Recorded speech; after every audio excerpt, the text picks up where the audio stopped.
Now, healthcare delivery in the country could come to an early shutdown next year if government fails to offer some members of the Ghana Medical Association with the Health Ministry and the Ghana Health Service a documented working condition. And that's a warning coming from the Ghana Medical Association. But what is this condition of service the Medical Association is asking of, or they will consider themselves unemployed after June 2015.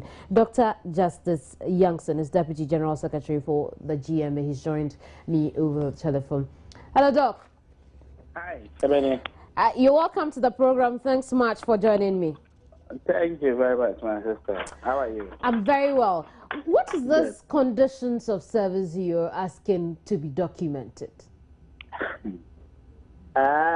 This is supposed to be part of our terms of engagement, or technically, it spells out the terms of engagement between an employee and the employer. It has within it both financial and non-financial provisions that basically bind the two parties. The Labor Act, as a document which binds all of us as Ghanaians, including government for that matter, is that every employee ought to have that document, that conditions of service, clearly spelled out. Unfortunately, for us as doctors, we've gotten to a point where we have concluded that the state is no more interested in issues that affect doctors. But even though most of our people at the annual general conference, the business session proper, well, they view that we should actually put our tools down as soon as possible, maybe this week. We judged and prevailed on members. Finally, members voted that come 10th June, if this is not spelled out properly for us, then we'll consider ourselves as not being part of any service. Very well. Because you can't have a situation where at one point you call me, I'm an essential service provider, I'm that, I'm this, and all the very basic things that the same Labor Act asks of you as an employer, you refuse to do them for me. Dr. Youngson, I have been wondering, I've been wondering that how does a medical officer get employed without a condition of service? This is exactly what we were talking about. You see, these things started some years ago. At independence and post-independence, all doctors had conditions of service. Now, along the line, government basically took those things away. Ghana Health Service as an institution came into being. And because there was some health delivery system ongoing, these are some of the things that when Ghana Health Service came into being proper should have been done. Because all the people who were working within the health sector, who became part of Ghana Health Service, most had already been employed.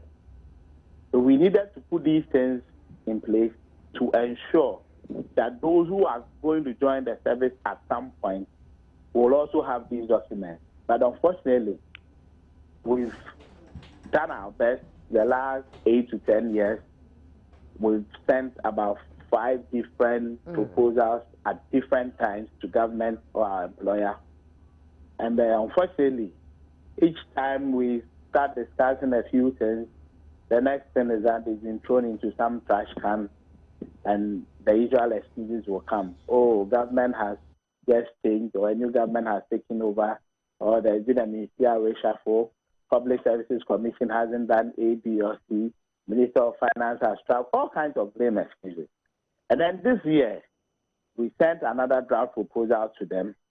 We've met twice, but it is clear to us that they still want to go on the same path we've traveled the last 10 years. Now, as a group of people, professionals, well-trained, we have taken our decision that come June 30th, that is it. I think we have lost Dr. Youngson there, unfortunately.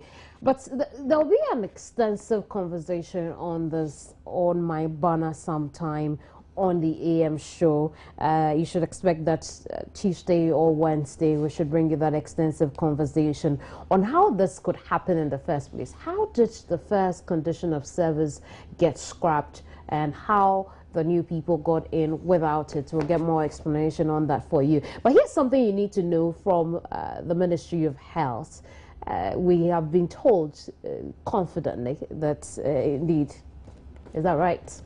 We have been told, really, and I dare tell you also that the Ministry of Health is in the meeting at the moment as I speak with you to come out with an official statement on this ultimatum given by the medical officers here in Ghana, and we'll bring you up to speed what they have been saying in subsequent broadcasts when I join you again at midday. Also at midday, we'll talk about the Ghana Gas project and what has become of it, whether or not the red flags given by the Energy Commission would hold sway and for how long.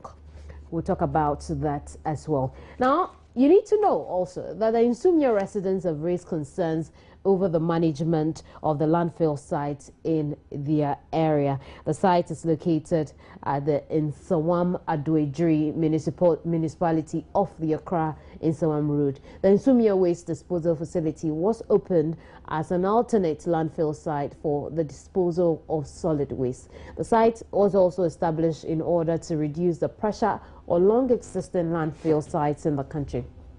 This morning, however, the residents are having a press briefing to voice out their concerns. In a bit, Aman Kobna Chenchen Hene Boateng should join us over the phone or bring us some live pictures from there. Well, and we can have a live feed from Nsumnya Waste landfill sites, rather, as waste disposal facility, rather. And my colleague Kwabna Chenchen has been speaking with the MCE for the area. I'm sure we can see that now. Well, my producers at the back are just telling me that we are having a bit of a challenge with the live stream. And so we'll bring you those pictures at midday, again, when I see you on News Today. I am definitely totally grateful for your company. I believe we've had a fantastic conversation on electricity in the Ashanti region and getting to know the concerns of the Ghana Medical Association. There'll be more at midday. Do spend time with me then. My name is Kimini Nyamani Amano. Good morning.